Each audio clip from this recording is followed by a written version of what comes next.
It's never a great sign when somebody recommends a game on the grounds that it gets good after more than a dozen hours. If you like Bethesda games, even with this one's significant shortcomings, you might like this one. Where Starfield shines is that despite those flaws, and it has some, they fade away and it plays to its strengths. But Starfield? No, man, I don't think this is any more than mediocre.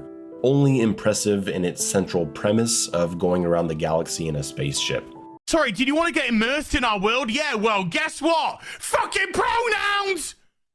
Fucking gender ambiguity! Fucking current day Californian shit!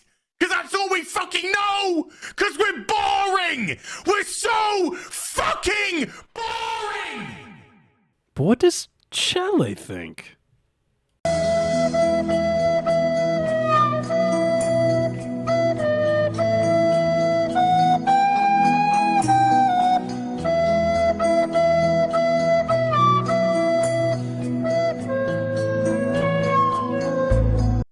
It's like this game was expected to be something it's just not. I see a lot of people making comparisons to No Man's Sky and other Bethesda titles like Fallout and Skyrim, and honestly, that's just not the right way of looking at this game. Neither is rushing through the main story like so many reviewers are telling people. And I mean, guys, it's a fucking Bethesda game. You're supposed to live in that world for a bit and like actually do the other things. Come on, even I know that, and I'm a guy who's never even played a Bethesda game. So with this unique perspective in the gaming landscape of Starfield reviews, I think it's fair to say that I'll be judging this game off its merits alone. You load up into the game and all of a sudden you're a miner turned spaceman trying to find his way in this grand universe, and the game does very little at guiding you through what you're supposed to do or even the purpose of what any of it is, and you're just there. You're just doing things, and you're expected to do this with a lack of tutorialization. But eventually you'll get to a turning point and you start to see the magic that glorious Todd Howard was talking about all this time. I mean, that'd be true unless you're using an NVIDIA GPU, because literally no one is able to run Starfield on that godforsaken platform Reddit. This was Todd Howard's response. Why did you not optimize this game for PC? We did. It's running great. It is a next-gen PC game. We really do push the technology, so you may need to upgrade your PC for this game, but it's got a lot of great stuff going on in it, and the fans are responding awesome. What you just said is one of the most insanely idiotic things I have ever heard.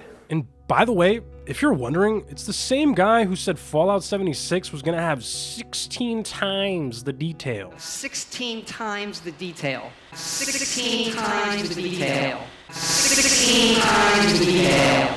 16 times the detail. It seems like he's learned his lesson this time around from all the shit the internet gave him, but does that mean this could possibly be the most polished Bethesda game to date? Yeah.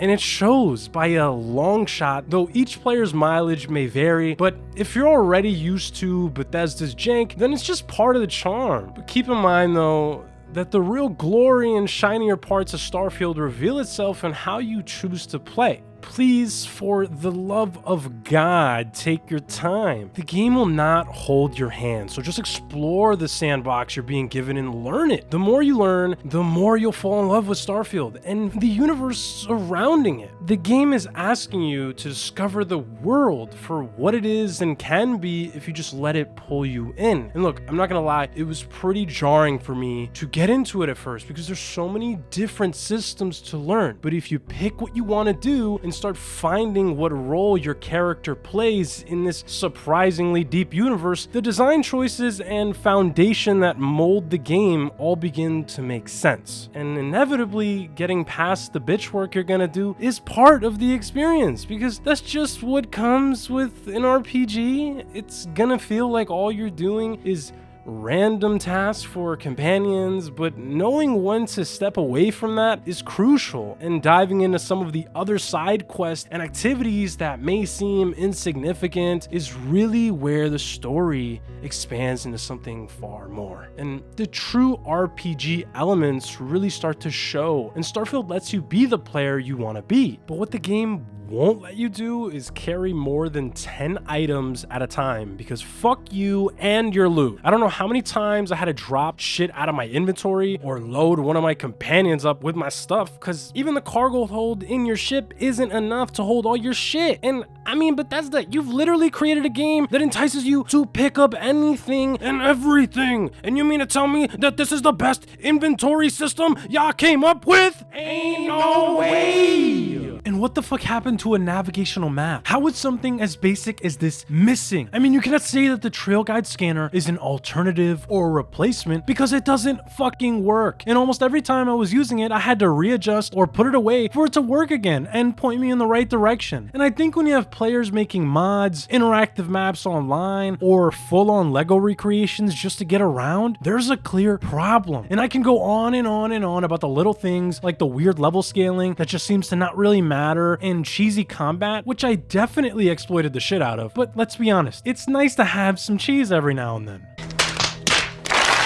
I gotta be honest though, the criticisms I have are so insignificant in the grand scheme of things, because Starfield delivers on a promise to feed players with cool shit to do in just about any direction you go. And of course, I wish there wasn't a clear and uneven level of quality across the board. But like any Bethesda game, it's really about what you're willing to give it. And in return, you'll be rewarded handsomely. There's so much life out there in the universe of Starfield, and if you want to be a spy, a space pirate, drug dealer, or just regular old Joe Schmo, there's something for you here that's worthwhile. And along that journey, Starfield will make you think about the universe itself, space, and even a future propelled light years ahead of us. Let me make it real simple.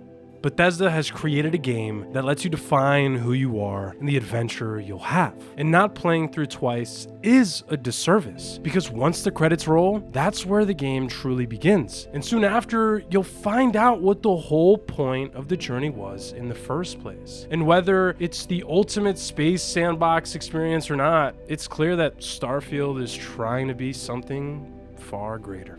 Just try not to get stuck in the menu so much.